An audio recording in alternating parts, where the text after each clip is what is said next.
Topic का नाम वापस से वही है, स्पेसिफिक हीट कैपेसिटी। क्या होता है एक बार याद कर लेते हैं। If you heat a substance, ठीक है, so amount of heat required to raise its temperature is proportional to mass. जितना ज़्यादा मास होगा उतना हीट ज़्यादा एनर्जी लग जाएगा, ज़्यादा एनर्जी से हीट करना पड़ेगा। अगर आपको उसको 10 डिग्री से गर्म करना है तो कम हीट, 100 डिग्री से गर्म करना है तो ज़्यादा हीट। तो जितना टेम्परेचर में चेंज आएगा उतना हीट ज़्यादा लग जाएगा। So if you put equal to sign तो यहाँ पर एक कांस्टेंट आता है C या फिर कुछ बुक में S लिखा रहता है। This constant S is called specific heat capacity and it is defined as amount of heat required to raise unit mass of substance by temperature of unit mass of substance by 1 degree Celsius. ठीक है, तो इसको बोलते हैं हम लोग principal specific heat. ठीक है, ये पढ़ाया था last time, principle specific heat. अगर यहाँ पर हम लोग इसी चीज़ को नंबर ऑफ मोल्स से डिवाइड कर देंगे इंस्टेड ऑफ मास, मास की जगह अगर number per unit number of moles होगा तो ये हो जाता है मोलर स्पेसिफिक हीट।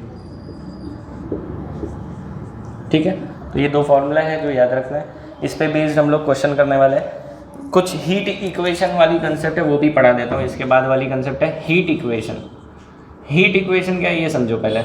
सपोज मेरे पास एक चाय का कप है, दूसरा एग्जांपल लेते हैं। लेट से मेरे पास एक कंटेनर है जो कि इंसुलेटेड कंटेनर है, इसके अंदर गर्म पानी है। ठीक है, लेट से मेरे पास इस कंटेनर के अंदर क्या है, हॉट वाटर है और इसका टेम्परेचर है लेट से 100 डिग्री सेल्सियस। और मैंने एक रूम टेम्परेचर पे मेटल का स्फीयर है उसको उठा के अंदर डाल दिया। मेटल के स्फीयर का टेम्परेचर शुरुआत में क्या था, रूम टेम्परेचर लेट अस से 27 डिग्री सेल्सियस था रूम टेम्परेचर। लेकिन जैसे ही मैंने इस बॉइलिंग वाटर में उसको डाल दिया क्या हो जाएगा, वो मेटल स्फीयर गर्म होगा। तो वो गर्म क्यों होगा, किसने हीट दिया उसको, वाटर ने। वाटर हॉट ऑब्जेक्ट था, मेटल स्फीयर कोल्ड ऑब्जेक्ट है, कोल्ड ऑब्जेक्ट को हॉट ऑब्जेक्ट ने हीट दिया। तो हीट गेन, हीट कौन गेन कर रहा है, sphere, is equal to heat lost. Heat कौन लूज कर रहा है, वाटर। तो वाटर ने कितना हीट लूज किया that is equal to sphere ने कितना हीट गेन किया। So this is called heat equation. एक जगह से हीट गया तो वो कहीं ना कहीं जाएगा, तो एक ने लूज किया दैट इज इक्वल टू दूसरे ने गेन किया। This is called heat equation. ठीक है, कब इसको लगा सकते हैं, जब आपका कंटेनर इंसुलेटेड हो। जब आपका कंटेनर क्या हो, इंसुलेटेड या आइसोलेटेड। आइसोलेटेड मतलब ये हीट सिर्फ यहाँ एक्सचेंज हो सकती है और कहीं पे भी नहीं। तो ऐसा जो कंटेनर होता है, फिजिक्स लैब में हम लोग जो यूज़ करते हैं वो किस तरह का होता है वो पहले बता देता हूँ। लकड़े का बॉक्स होता है स्क्वायर शेप का, उसके अंदर कॉपर का बीकर लगाया जाता है। बीकर नॉर्मली हमारे कांच के होते हैं, इसके अंदर कॉपर का बीकर लगाते हैं। और यहाँ पर वुल होता है, glass wool. Glass wool is a insulator. Glass wool मतलब वुल का ही प्रकार है, सिंथेटिक वुल होता है। कभी कभी बजट कम होगा फिजिक्स लैब का तो वो लोग क्या करते हैं, लकड़ी का भूसा भर देते हैं, वो भी चलेगा। कापूस भरते हैं कुछ लोग, वो भी चलेगा। तो ये क्या है, बेसिकली ये इंसुलेटिंग मटेरियल है ना। तो और इसके ऊपर लकड़ी का ढक्कन है। तो this device is called calorimeter. It is used to measure the amount of heat flowing from one body to another body, और it is also used to measure the specific heat of substance. तो इस type के जो experiments हैं उसके लिए हम लोग ये डिवाइस यूज़ करते हैं, कैलोरीमीटर, जहाँ पर हम इस कॉपर का जो कॉपर का बीकर है इसको हम लोग कैलोरीमीटर बोलते हैं। और इसके अंदर हम लोग गर्म पानी डालते हैं, देन वो हॉट ऑब्जेक्ट डालेंगे, या फिर ठंडा पानी रहेगा हॉट ऑब्जेक्ट डालेंगे। हॉट ऑब्जेक्ट डालेंगे तो क्या हो जाएगा, हीट जो है वो हॉट ऑब्जेक्ट पानी को देगा और इस कैलोरीमीटर को देगा, उससे बाहर को हीट जा नहीं सकती।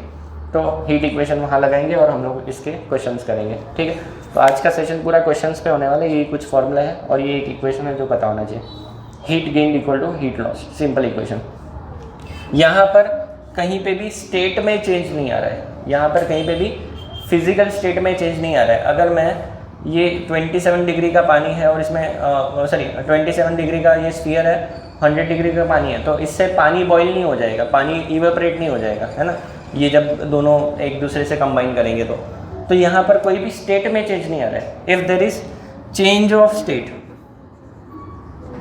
स्टेट, अगर ऐसा हो जाए, चेंज ऑफ स्टेट का मतलब क्या है, कौन से स्टेट्स होते हैं मैटर के, सॉलिड, लिक्विड गैसेस, सॉलिड का लिक्विड हो जाए, लिक्विड का गैस हो जाए, ऐसे केसेस में हीट जो है that is proportional to mass, और वहाँ पर फॉर्मूला आता है Q is equal to ml।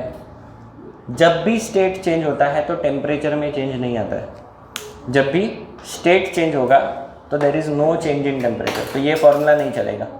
Example देता हूँ, मेरे पास एक बाउल है जिसके अंदर आइस रखा हुआ है और उसको हमने गर्म किया, तो गर्म करने से क्या होगा, आइस मेल्ट होगा। अगर थर्मोमीटर लगा के रखोगे, शुरुआत में टेम्परेचर 0 डिग्री सेल्सियस है, गर्म कर रहे हो, टेम्परेचर बढ़ेगा क्या, नहीं बढ़ेगा। जब तक पूरा का पूरा आइस मेल्ट ना हो जाए तब तक टेम्परेचर कांस्टेंट रहता है। तो जब 0 डिग्री सेल्सियस पे है हमारा आइस, तो ये 0 डिग्री सेल्सियस पे ही रहेगा जब तक पूरा का पूरा वाटर ना हो जाए। एक बार पूरा का पूरा आइस वाटर में कन्वर्ट हो गया एट 0 डिग्री सेल्सियस और आप हीट दे रहे हो, उसके बाद टेम्परेचर चेंज होगा। जैसे ही टेम्परेचर चेंज होगा ये वाला इक्वेशन काम करेगा, ये वाला इक्वेशन काम नहीं करेगा। तो जब स्टेट चेंज हो रहा है यू हैव टू यूज़ ये इक्वेशन, टेम्परेचर में चेंज नहीं आएगा एट कॉन्स्टेंट टेम्परेचर। जब टेम्परेचर में चेंज आ रहा है मतलब स्टेट चेंज हो चुका है, वो काम हो चुका है, तो ये वाला इक्वेशन क्लियर है। इसको बोलते हैं latent heat, this is called latent heat. क्या बोलते हैं इसे, लेटेंट हीट, क्लियर है। So latent heat is defined as heat per unit mass. ये इसको इधर शिफ्ट कर दो, तो लेटेंट हीट क्या हो गया, heat required to convert unit mass of the substance. तो इसका यूनिट हो जाएगा जूल पर किलोग्राम। यूनिट क्या होगा लेटेंट हीट का, जूल पर किलोग्राम। स्पेसिफिक हीट का यूनिट क्या था, जूल पर किलोग्राम पर केल्विन। यहाँ पर यूनिट क्या था, जूल पर मोल पर केल्विन। यहाँ पर यूनिट क्या था, जूल पर मोल पर केल्विन। यहाँ था जूल पर किलोग्राम पर केल्विन, ये किलोग्राम है, और यहाँ पर क्या है, जूल पर किलोग्राम। ये क्लियर है। जब स्टेट चेंज होगा तो आपके दिमाग में ये इक्वेशन आ जाएगी, टेम्परेचर कांस्टेंट, स्टेट चेंज हो रहा है, ये इक्वेशन। टेम्परेचर चेंज हो रहा है, स्टेट चेंज नहीं हो रहा है, ये इक्वेशन। ठीक है, जनरली ज़्यादातर केसेस में ये दोनों इक्वेशन यूज़ हो गए। गैस वाले एग्जाम्पल में ये इक्वेशन यूज़ होगा, गैस आया तो ये वाला इक्वेशन यूज़ होता है। ठीक है, तो चलो अभी इसके क्वेश्चन करते हैं। ये लिखना है लिख लो, फिर इसके न्यूमेरिकल क्वेश्चंस करेंगे। 7.13 क्वेश्चन में हमें क्या करना है, हीट रिसीव्ड मतलब हमें क्यू निकालना है। हीट रिसीव्ड मतलब क्या निकालना है, क्यू। अब फर्स्ट लाइन रीड करो चिन्ह में,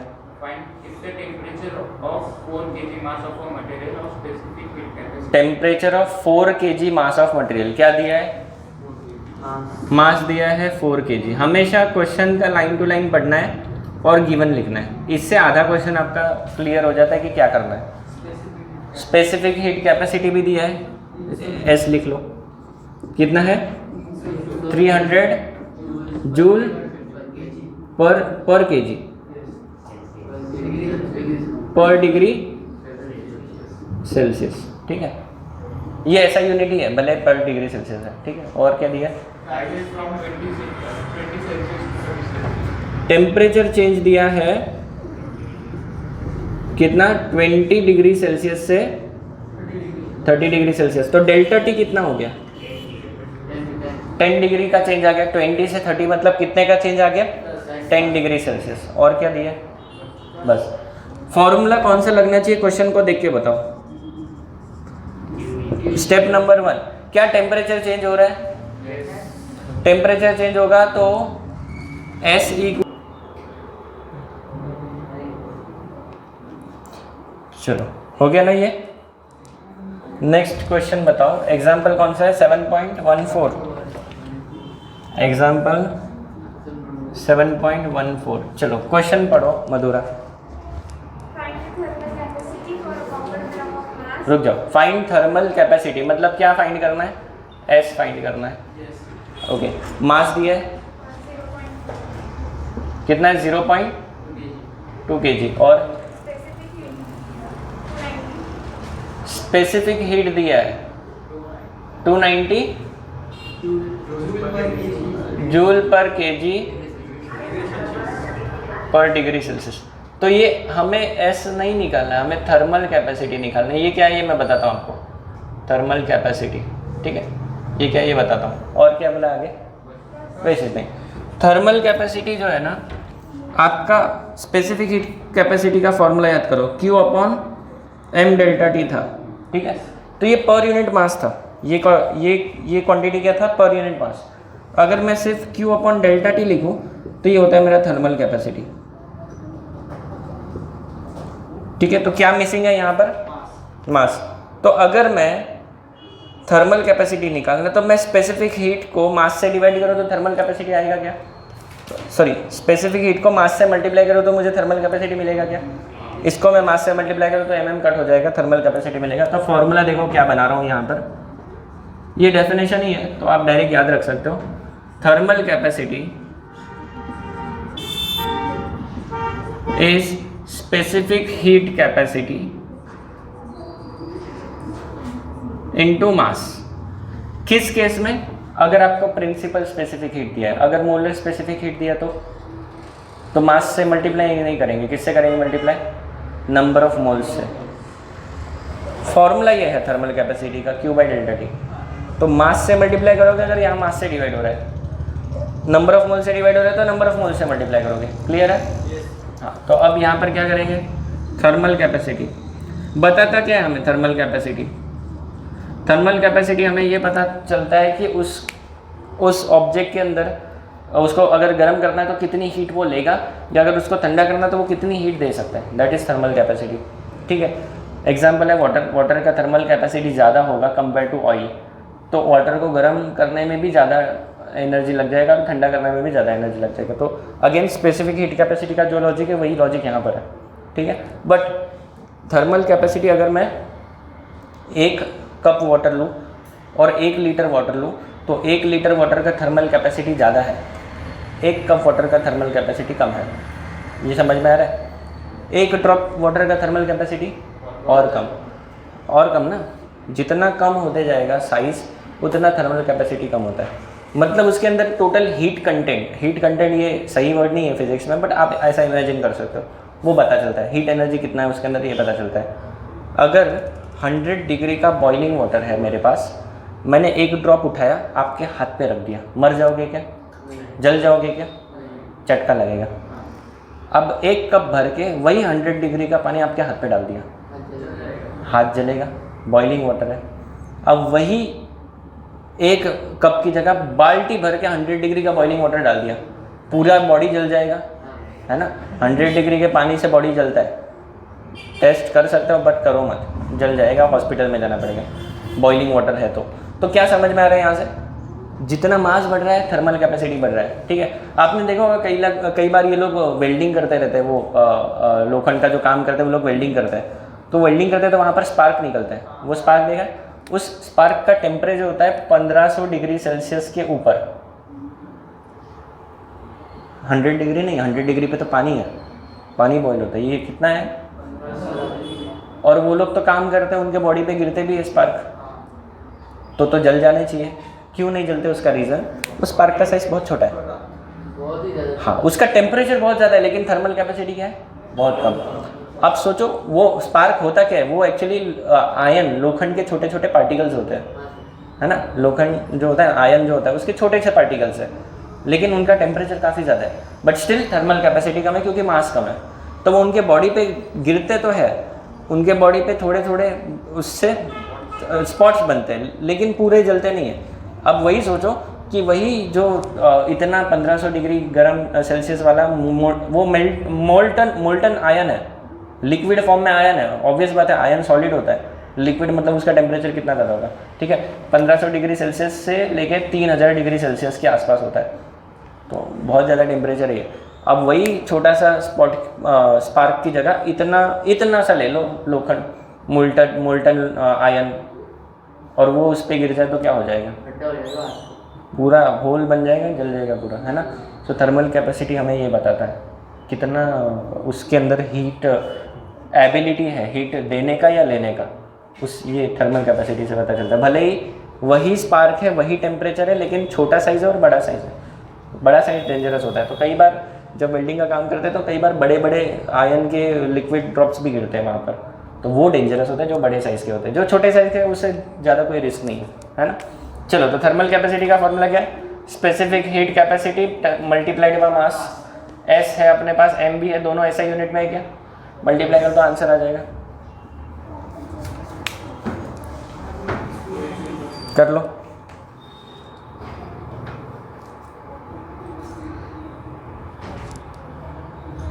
और आंसर चेक करो, आंसर सही आ रहा है क्या अपना, मैं भी कर ही देता हूँ।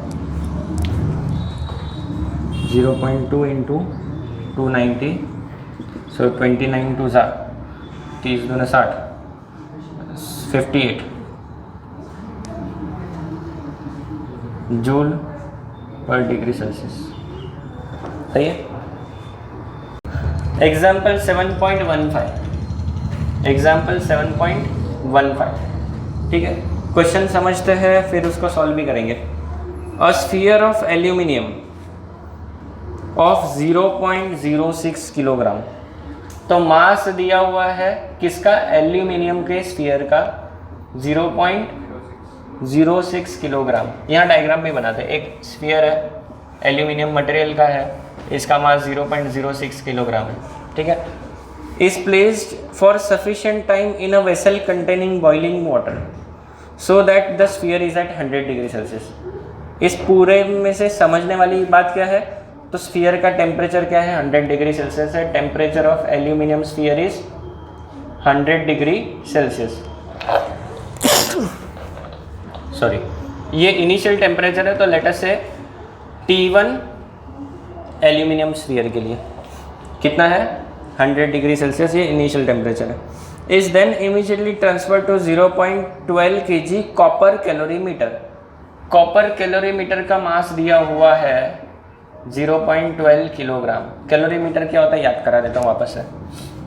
कॉपर का बीकर होता है, ठीक है, कॉपर का बीकर बना दो, ये बन गया कैलोरीमीटर। बस इसको इंसुलेटिंग बॉक्स होता है जिससे वो अपनी हीट को बाहर ना फेंके, तो ये कॉपर मटेरियल का बना रहता है, आपको लैब में दिखाएंगे। तो कॉपर कैलोरीमीटर का मास कितना है, 0.12 kilogram, containing 0.3 kg of water. Mass of water दिया हुआ है 0.3 किलोग्राम, मास ऑफ वाटर कितना दिया है, 0.3 किलोग्राम, और टेम्परेचर ऑफ वाटर भी दे रखा है, कितना है, 25 डिग्री सेल्सियस। मुझे बताओ, इसके अंदर पानी है, पानी का टेम्परेचर 25 डिग्री सेल्सियस है, तो इस कॉपर कैलोरीमीटर का टेम्परेचर कितना होगा, क्यों ज़्यादा, क्यों, सेम ही होगा। अभी तक हमने वो ऑब्जेक्ट डाला थोड़ी ना, अब डालने वाले हैं, ठीक है। तो टेम्परेचर ऑफ कॉपर कैलोरीमीटर भी कितना होगा, 25 डिग्री सेल्सियस ही होगा, दोनों का टेम्परेचर सेम होगा। उसी कैलोरीमीटर के अंदर ही तो, उसी बीकर के अंदर ही तो पानी डाला हुआ है।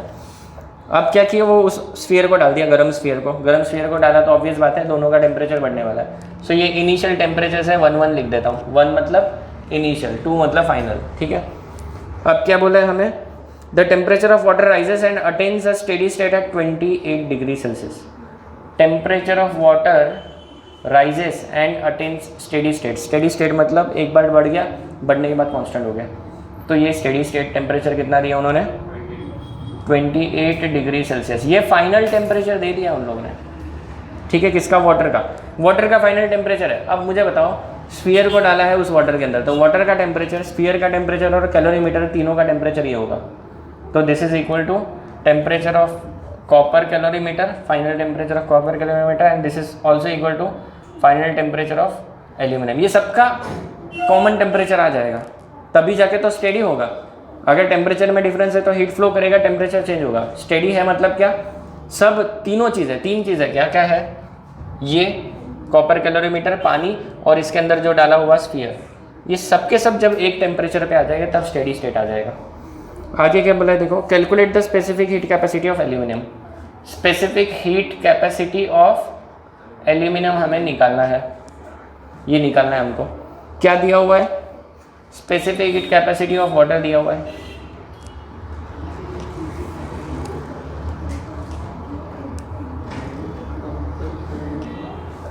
Specific heat capacity of copper दिया हुआ है,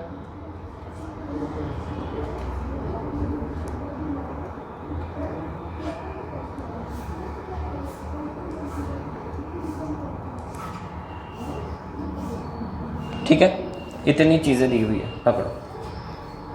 और क्या निकालना है वो भी मैंने बोर्ड पे लिखा हुआ है। अब सिचुएशन समझ में आया क्या? वापस से बता रहा हूँ सिचुएशन क्या है। ये एल्यूमिनियम का स्फीयर है, इसको गर्म किया है पानी में डुबा के, बॉइलिंग वाटर में डुबा के, वो कैसे भी करे गर्म। इसका टेम्परेचर कितना हो गया? 100 डिग्री सेल्सियस हो गया। अब इसको उठा के इसके अंदर डाल दिया, डालते ही टेम्परेचर 100 डिग्री सेल्सियस ही है। ये इनिशियल स्टेट हो जाएगा। इनिशियल स्टेट क्या है? एकदम गर्म स्फीयर है 100 डिग्री सेल्सियस पे, पानी ठंडा है 25 डिग्री सेल्सियस पे, कैलोरीमीटर ठंडा है 25 डिग्री सेल्सियस पे। हीट कौन देगा? स्फीयर, क्योंकि वो गर्म है। किसको देगा? वाटर को और बीकर कैलोरीमीटर को, दोनों को देगा, है ना। तो heat lost is equal to heat gain. After some time temperature कितना हो रहा है? 28 डिग्री सेल्सियस। तो इसका टेम्परेचर, वाटर का टेम्परेचर कितना? 28 डिग्री सेल्सियस। इस कॉपर कैलोरीमीटर का टेम्परेचर कितना? 28। और उस स्फीयर का टेम्परेचर कितना? 28। क्योंकि टेम्परेचर स्टेडी स्टेट है, मतलब ये अब टेम्परेचर चेंज नहीं हो रहा है, सब के सब एक टेम्परेचर पे आ गए।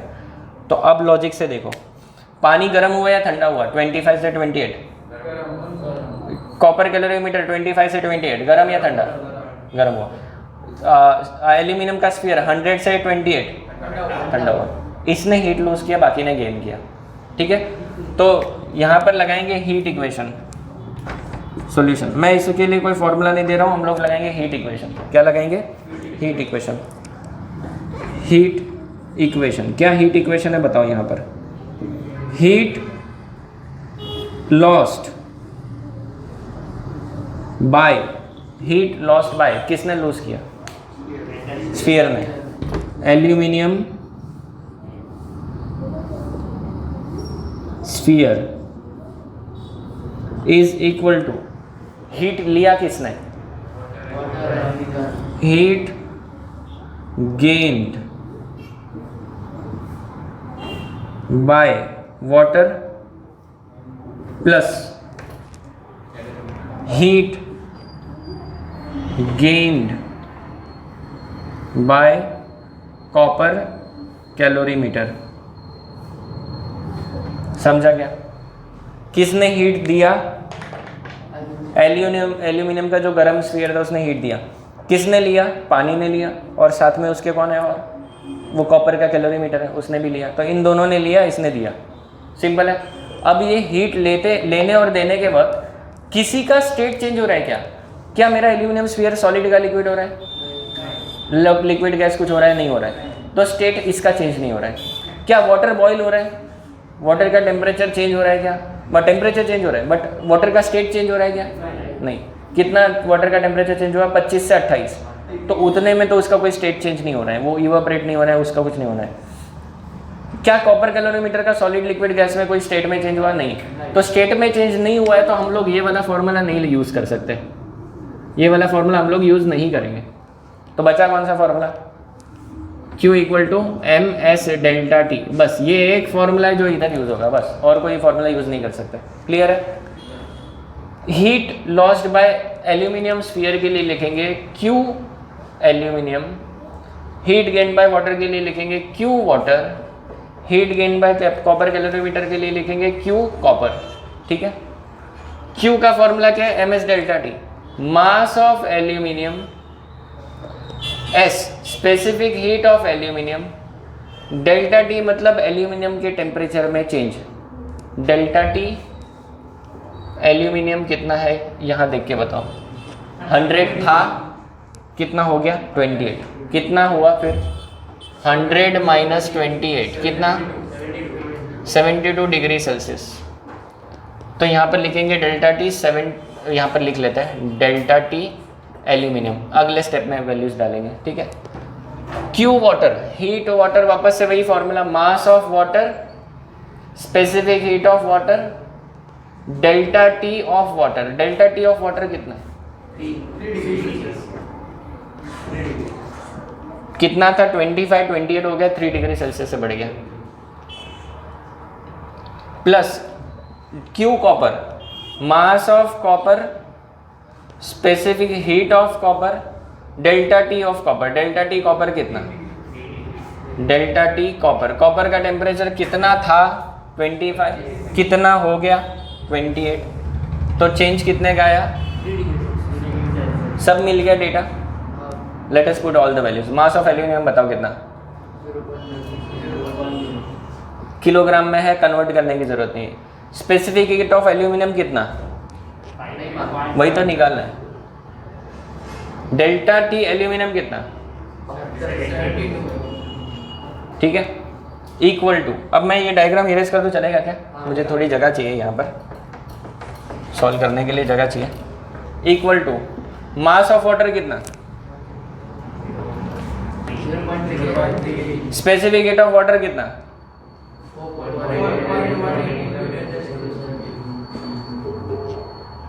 डेल्टा टी ऑफ वाटर कितना, प्लस मास ऑफ कॉपर कितना, स्पेसिफिक हीट ऑफ कॉपर कितना,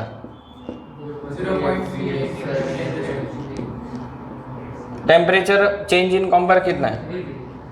अब इस इक्वेशन को सॉल्व करके एस एल्यूमिनियम निकाल सकते हो क्या, तो इसमें कोई बहुत रॉकेट साइंस आ गया, सिर्फ गंदे गंदे मैथमेटिकल इक्वेशंस है, वो भी गंदे नहीं है, बस बड़े हैं, है ना।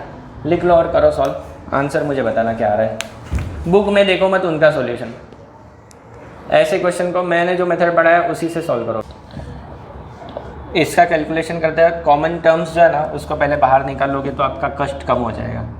तो क्या मुझे कॉमन दिख रहा है, 3 × 10⁻³ कॉमन दिख रहा है, उसको बाहर ले लेते हैं। क्या बच रहा है, 0.3 × 4.18, तो मैं इसको यहाँ पर कर लेता हूँ, 418 × 3,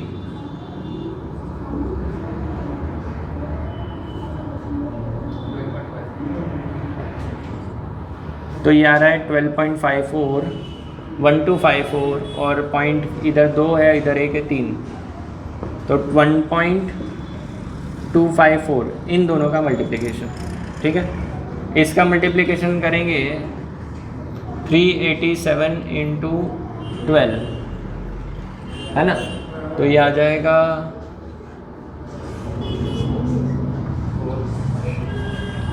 5,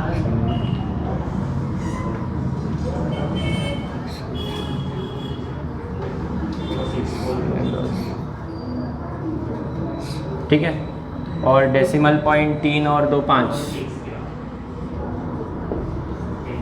3 और 2 5, तो ये हो गया 3 और 2 5, 0.04644, ठीक है। ऐसे कैलकुलेशन होता है, ठीक है, कैलकुलेशन सीख लो, नहीं आता है तो। और फिर इसका एडिशन, ये मल्टीप्लिकेशन देखो मैंने 387 × 12 कर दिया, यहाँ पर डेसिमल पॉइंट 3 है, इधर 2 है 5, तो इधर 5 डेसिमल पॉइंट के बाद नंबर्स होने चाहिए, तो उस हिसाब से मैंने 0 दे दिया, है ना, पॉइंट दे दिया। यहाँ पर भी 418 × 3 कर लिया, और फिर पॉइंट कहाँ देना है, इधर 2 और इधर 1 3, तो पॉइंट के बाद 3 डेसिमल्स होने चाहिए, ठीक है। अब क्या करें, इसको एडिशन कर लेते हैं, 1.254 प्लस 0.04644, सो ये 44 एज इट इज़, ये 0, ये 0, ये 3, ये 1.300, तो ये 1.3 लिख दो चलेगा, ठीक है, लिख लेते, चलो रहने दो, बाद में अप्रोक्सीमेट कर लेंगे, इंटू 3 × 10⁻³ और इधर एस एल्यूमिनियम आ जाएगा डिवाइड बाय 0.06, या फिर इसका मल्टीप्लिकेशन कर लेता है, 72 × 6 कितना होता है,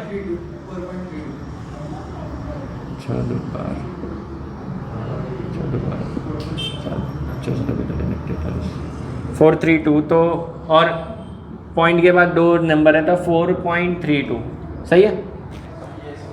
और फिर इन दोनों का मल्टीप्लिकेशन कर लो 3 से, तो इसको ना 1.30044 को हटा दो, ये एक्स्ट्रा नहीं चाहिए अपने को, तो 13 3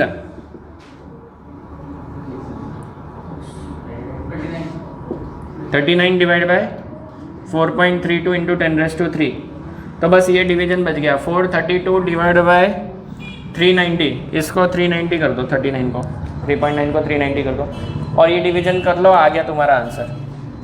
ये डिवीजन करोगे आंसर आ जाएगा 0 0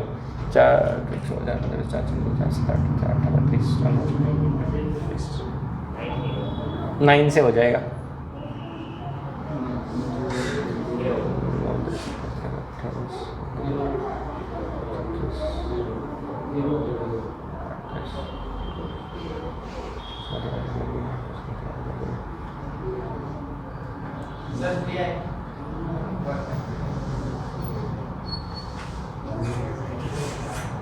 वेल 0.9 के आसपास कुछ आ गया। एक दो डेसिमल स्टेप और कैलकुलेशन में कर लो आगे के। कितना आ रहा है बुक में? 0.93, 903 या 93? 903। इतना ज़्यादा किया? 9, अच्छा आगे भी किया है। 90318, तो फिर वो हो जाएगा 903.18। यूनिट आ जाएगा, यूनिट क्या आएगा? जूल पर केजी पर केल्विन, है ना? लास्ट में क्या?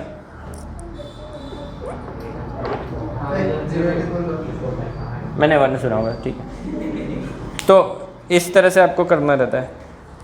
कैलकुलेशन में थोड़ा मेहनत तो लगेगा, बट क्या करें, फिजिक्स है तो कैलकुलेशन तो आएगा।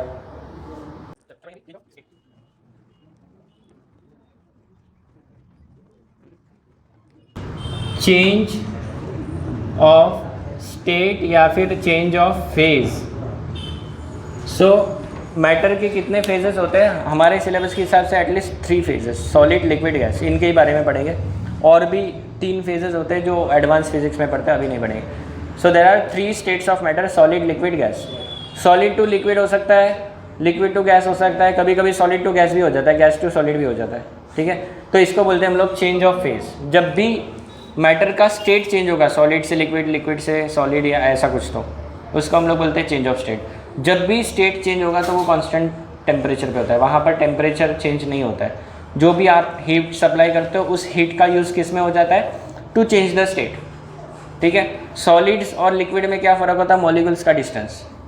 मॉलिक्यूल्स का डिस्टेंस कम होगा तो सॉलिड, ज़्यादा होगा तो लिक्विड, और ज़्यादा होगा तो गैस, ठीक है। सिंपल है। तो ये सेपरेशंस बढ़ाने के लिए आपको एनर्जी की ज़रूरत पड़ती है, और वो एनर्जी हीट से आती है, ठीक है। तो जब भी आप आइस लोगे, आइस को मेल्ट करोगे, गर्म करोगे, तो वो मेल्ट होता है। आइस को गर्म करने में मेल्ट हो रहा है, वहाँ पर हो क्या रहा है? जो भी हीट है वो उस आइस के मॉलिक्यूल्स को या वाटर के मॉलिक्यूल्स को दूर करने का काम कर रहा है, जिससे वो लिक्विड में आ जाए। और गर्म करोगे तो वो टेम्परेचर बढ़ेगा। टेम्परेचर बढ़ने के बाद 100 डिग्री सेल्सियस पे क्या हो जाएगा? वापस से वाटर मॉलिक्यूल्स दूर जाएंगे और वापस से टेम्परेचर बढ़ना रुक जाएगा, और जो भी हीट आ रही है that will be use to change the water to steam, ठीक है। तो इसके ग्राफ होते हैं, उन ग्राफ को बोलते हैं हम लोग फेज डायग्राम, ठीक है।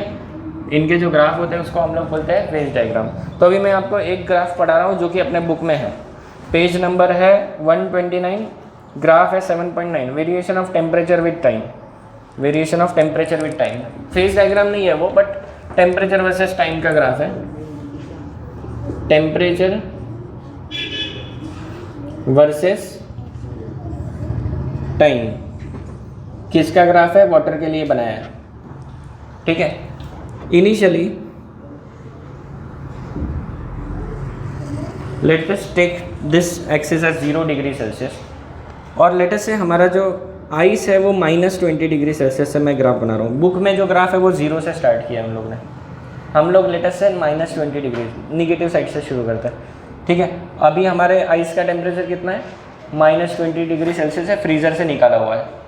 अब इसको हम लोग थर्मोमीटर, ऐसा आइस का बाउल है, उसमें थर्मोमीटर डाल दिया और उसको हीट कर रहे हैं, नीचे गैस का फ्लेम लगा है। तो हीट करने पे टेम्परेचर बढ़ेगा बढ़ेगा बढ़ेगा बढ़ेगा बढ़ेगा, कहाँ तक बढ़ेगा? 0 डिग्री सेल्सियस तक।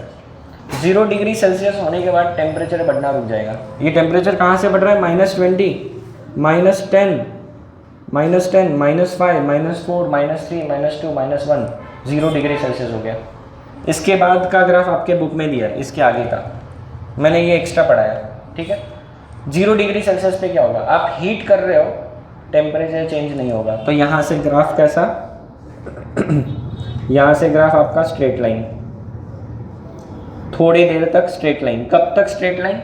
जब तक सारा का सारा आइस वाटर में कन्वर्ट ना हो जाए। यहाँ से यहाँ इन बिटवीन क्या है? आइस भी प्रेजेंट है, वाटर भी प्रेजेंट है। तो 2 स्टेट्स ऑफ मैटर, आइस भी है, वाटर भी है, साथ में प्रेजेंट है। इसको बोलते हैं को एग्जिस्ट। ये सिचुएशन क्या है? को एग्जिस्ट कर रहा है। कौन किसके साथ को एग्जिस्ट कर रहा है? आइस और water. At 0 degree Celsius ice and water coexist in thermal equilibrium. At 0 degree Celsius ice and water coexist in thermal equilibrium. आप हीट सप्लाई करोगे तो आइस का वाटर बनेगा, हीट खींच लोगे तो वाटर का आइस बनेगा इस टेम्परेचर पे। ये इंटर कन्वर्ट होते रहते हैं, ठीक है, क्योंकि हम अभी हीट सप्लाई कर रहे हैं तो आइस का वाटर ही बनते जाएगा, रिवर्स नहीं होगा, ठीक है। हीट सप्लाई कर रहे हैं, हमने एक बर्नर पे रखा हुआ है, तो आइस का वाटर हो गया। वाटर का टेम्परेचर कितना है? अब पूरा का पूरा आइस मेल्ट हो चुका है और अब सिर्फ वाटर है जिसका टेम्परेचर 0 डिग्री सेल्सियस है। अब क्या होगा? अब वाटर गर्म होना चालू हो जाएगा और टेम्परेचर बढ़ेगा। कब तक बढ़ेगा? 100 डिग्री सेल्सियस तक बढ़ते जाएगा। ये हम लोग सी लेवल पे काम कर रहे हैं। सी लेवल पे मतलब मुंबई में जाके एक्सपेरिमेंट कर रहे हैं, यहाँ नहीं। यहाँ करेंगे तो 98 पे ही काम चेंज हो जाएगा, यहाँ पर 98 पे ही बॉईल होना चालू हो जाएगा। मुंबई में जाएंगे 100 डिग्री सेल्सियस पे बॉईल होगा, यहाँ पर बॉइलिंग स्टार्ट होगा। बॉइलिंग स्टार्ट होते ही ये टेम्परेचर वापस से कांस्टेंट हो जाएगा काफ़ी लंबे समय के लिए। यहाँ पर छोटा टाइम है, यहाँ ज़्यादा टाइम है, बहुत ज़्यादा टाइम लगता है, ठीक है। तो वाटर क्या कर रहा है? बॉईल हो रहा है। यहाँ पर वाटर बॉईल होते ही वहाँ पर स्टीम निकलना चालू होगा। तो सारा का सारा जब वाटर बॉईल हो जाएगा तो वो किस में कन्वर्ट हो चुका होगा? पूरा का पूरा स्टीम में। तो इस पाथ में यहाँ पर कहीं पे भी आप हो इस वक्त, इस टाइम पर, तो वाटर थोड़ा है, थोड़ी स्टीम है, फिर वाटर घट रहा है, स्टीम बढ़ रही है, फिर वाटर घट रहा है, स्टीम बढ़ रही है। अब इस पॉइंट पे वाटर सारा खत्म हो गया, सारा का सारा वाटर किस में कन्वर्ट हो गया? स्टीम में। अगर आप इसको स्टीम को ट्रैप कर लो और इसको गर्म करो, फिर से टेम्परेचर बढ़ेगा। समझ में आ रहा है? अब यहाँ जितना ज़्यादा टाइम उतना ज़्यादा हीट कंटेंट होता है। आइस में देखोगे तो ये हीट जो रिक्वायर्ड है वो कम है, क्योंकि कम समय लग रहा है। यहाँ पर ज़्यादा हीट लग रही है। तो स्टीम के अंदर बॉइलिंग वाटर के कंपैरिजन में ज़्यादा हीट कंटेंट होता है, हीट कैपेसिटी ज़्यादा होती है, थर्मल कैपेसिटी ज़्यादा होती है। तो स्टीम से अगर आपका हाथ जलता है तो वो ज़्यादा बुरी तरीके से जलेगा, बॉइलिंग वाटर से कम बुरा चलेगा। तो इसलिए आपके मम्मी लोग जब रोटी बनाते हैं ना, तो कई बार वो रोटी फटती है और उसमें से वो स्टीम निकलती है, उससे हाथ जल जाता है। आपकी मम्मी का हाथ यहाँ चेक करना, यहाँ कहीं जला होगा, सबकी मम्मी का हाथ जला होगा। क्यों जलता है? वो स्टीम का बर्स्ट निकलता है और उस स्टीम के अंदर हीट कितनी होती है? इतनी ज़्यादा, बहुत ज़्यादा। ये बॉइलिंग वाटर है, बॉइलिंग वाटर से ज़्यादा भयंकर है स्टीम। और सोचो उस रोटी के अंदर वो स्टीम है, ऐसे फूली हुई रोटी के अंदर वो स्टीम है, वो बर्स्ट होगी तो वो स्टीम जेट की तरह निकलती है और वो बस ऐसे गुजर भी जाए स्किन के पास से तो स्किन जल जाती है। 3rd डिग्री डैमेज होता है। जो बर्निंग होता है उसके अलग अलग डिग्री होते हैं, 1st degree, 2nd degree, 3rd degree. 3rd degree burning सबसे वर्स्ट होता है, उसके दाग जाते नहीं है, एक बार जल गया तो जल गया, ठीक है। तो ये होता है स्टीम के साथ। So it is very dangerous. सोचो आपको खाना बनाने के लिए आपकी मम्मी कितनी मेहनत करती है, कितनी भयंकर चीज़ें करती है ना। रोटी तो बनाती है, सबके घर में बनती है रोटी, और सबके जो घर में रोटी बनती है वो इस स्टीम वहाँ से वो जलती है, वो स्टीम से स्किन जलती है उनकी, है ना। सो स्टीम में बहुत ज़्यादा हीट होती है। Steam is more dangerous than boiling water, है ना। तो ये एक पॉइंट याद रखो, इस ग्राफ से ये समझ में आ रहा है। हीट कैपेसिटी, अब यहाँ पर और यहाँ पर टेम्परेचर चेंज नहीं हो रहा है, इस पॉइंट पर और इस पॉइंट पे। तो यहाँ पर क्या हो रहा है? फेज चेंज हो रहा है यहाँ पर और यहाँ पर। कौन सा फेज चेंज हो रहा है? आइस का वाटर या वाटर का आइस। अगर आप ठंडा करोगे तो वाटर का आइस, गर्म करोगे तो आइस का वाटर। यहाँ पर भी ठंडा करोगे तो स्टीम का वाटर और गर्म करोगे तो वाटर का स्टीम। अगर आप आइस को गर्म करके वाटर कर रहे हो तो उस प्रोसेस को बोलते हैं, आइस का जब वाटर करते हैं तो उस प्रोसेस को बोलते हैं मेल्टिंग, है ना। ये पता है सबको। अगर वाटर का आइस करोगे तो फ्रीजिंग, ये पता है सबको, ओरली डिस्कस कर ले। वाटर का स्टीम कर रहा है, बॉइलिंग, इवेपोरेशन नहीं, क्या? बॉइलिंग, ठीक है। ठीक है, चलो इवेपोरेशन बोल लो। वाटर का स्टीम कर रहे हो क्या? इवेपोरेशन। स्टीम का वाटर कर रहे हो क्या? कंडेंसेशन। और अगर ऐसा कुछ है, कुछ मटेरियल होते हैं वो ये बीच वाला स्टेप स्किप करते हैं। आइस का स्टीम हो गया, ऐसा भी होता है। आइस का स्टीम हो गया, डायरेक्ट जंप कर गया, तो सॉलिड का डायरेक्ट गैस हो गया। कौन सा प्रोसेस? सब्लिमेशन। सॉलिड का गैस हो गया तो सब्लिमेशन। उसका उल्टा जो है उसका नाम मेरे को याद नहीं, बुक में है, ढूंढ लेना, ठीक है। उल्टा हो गया तो उसका भी नाम है बुक में, वो ढूंढ लेना। क्लियर है? ये सारी चीज़ें क्लियर हो गई सबको? आगे बढ़े। अब फेज डायग्राम, अब हम पढ़ेंगे फेज डायग्राम। अपने बुक में वाटर के लिए फेज डायग्राम दिया है। फेज ये जो टेम्परेचर्स होते हैं ना, जहाँ पर ये मेल्ट या बॉईल कर रहा है, ये मैंने ग्राफ जो बनाया था ये कब बनाया है? ये ग्राफ बनाया एट 1 एटमॉस्फेयर। याद करो मैंने आपको बोला था, ये मुंबई में हमने एक्सपेरिमेंट किया।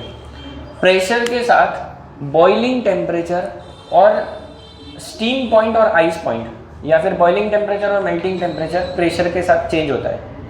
तो प्रेशर के साथ अगर टेम्परेचर में चेंज होगा तो टेम्परेचर वर्सेस प्रेशर या प्रेशर वर्सेस टेम्परेचर के जो ग्राफ है इसको हम लोग बोलते हैं फेज डायग्राम, ठीक है। तो अपने टेक्स्ट बुक में वो डायग्राम दिया हुआ है, पेज नंबर कौन सा? ये 131 पे फिगर नंबर 7.10 मिला?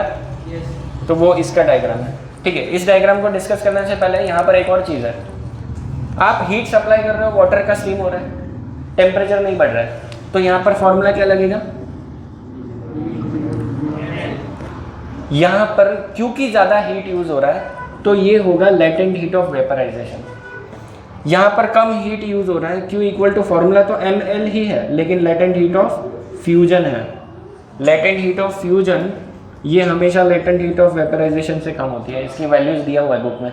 ये 80 कैलोरीज पर किलोग्राम है, ये 540 कैलोरीज पर किलोग्राम है। कौन सा ज़्यादा है?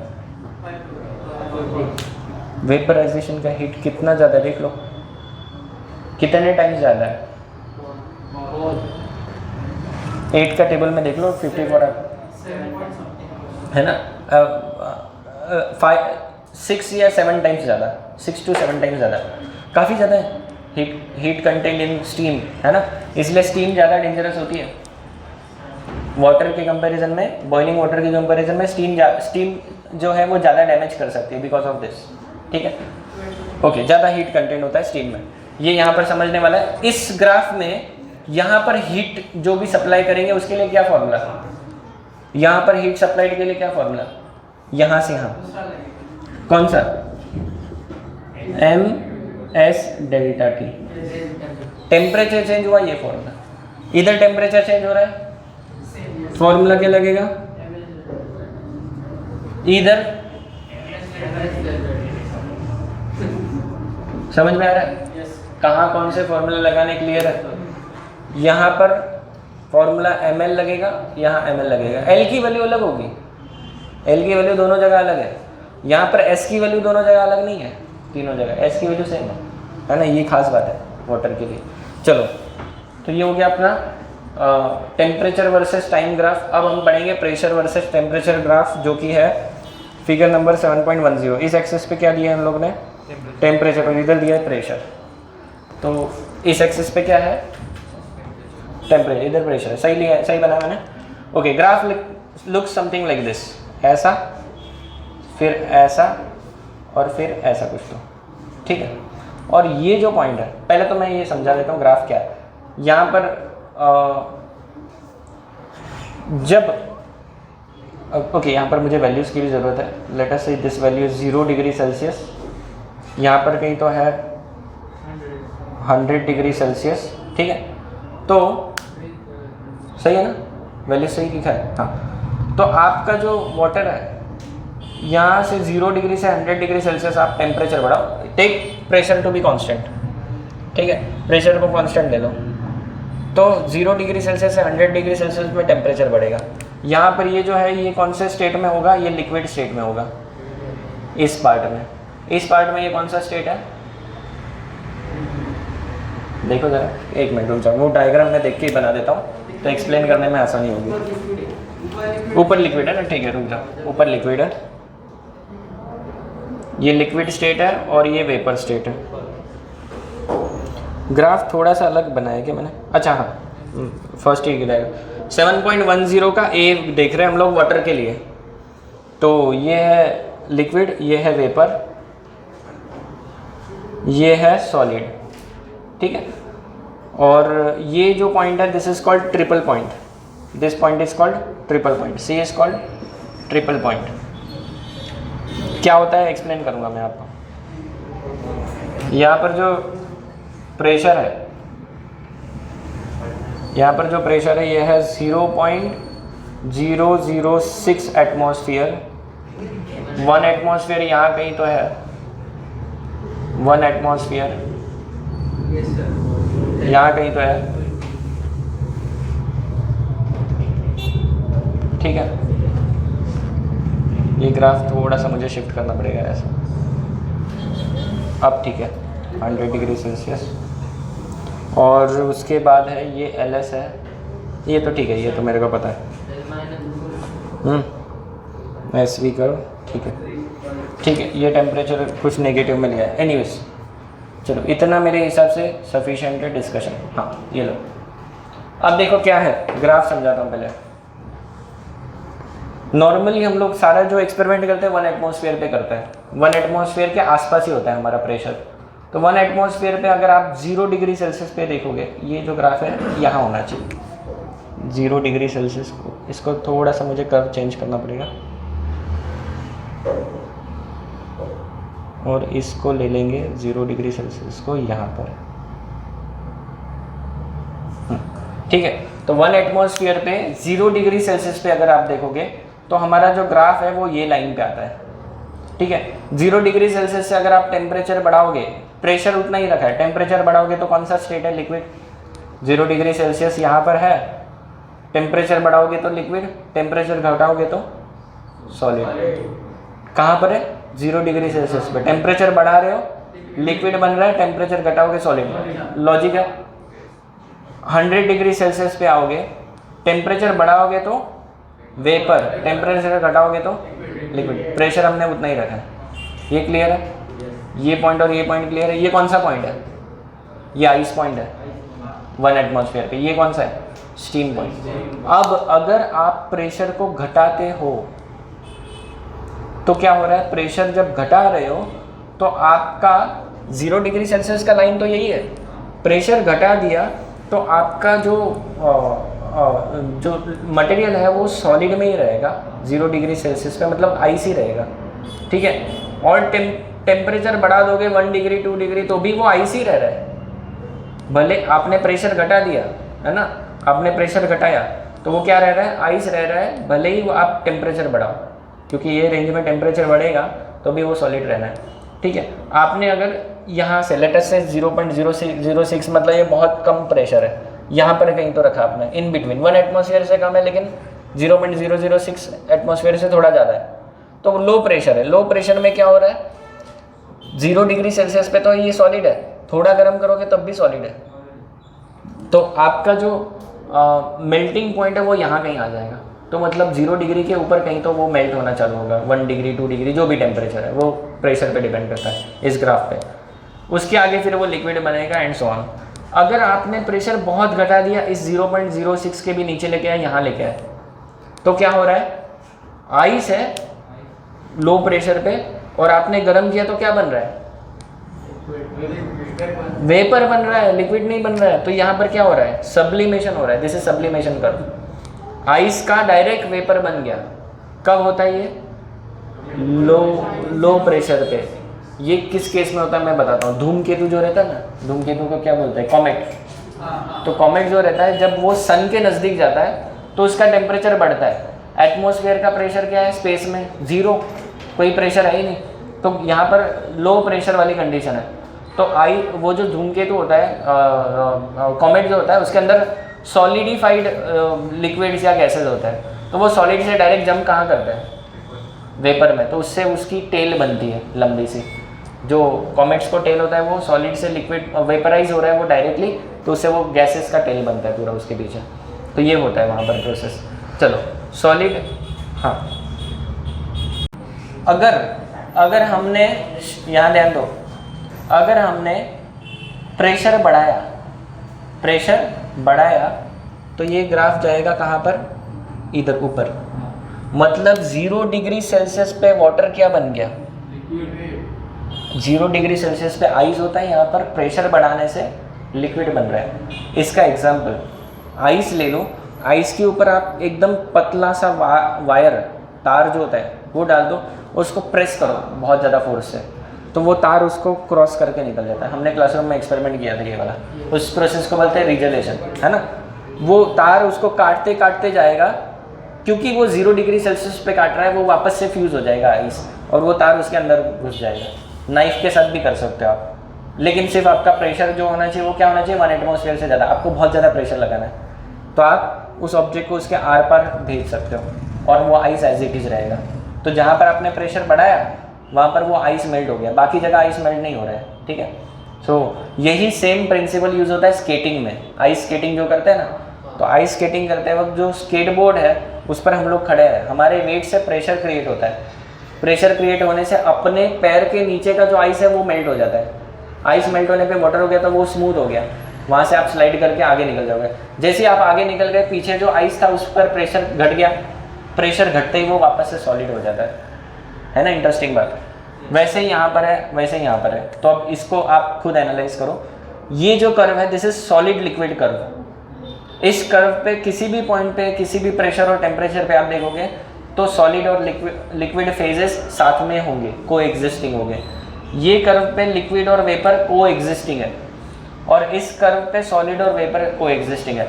ये पॉइंट इंटरसेक्ट कर रहा है, मतलब इस पॉइंट पे सॉलिड, लिक्विड और वेपर तीनों स्टेट साथ में हो सकते हैं।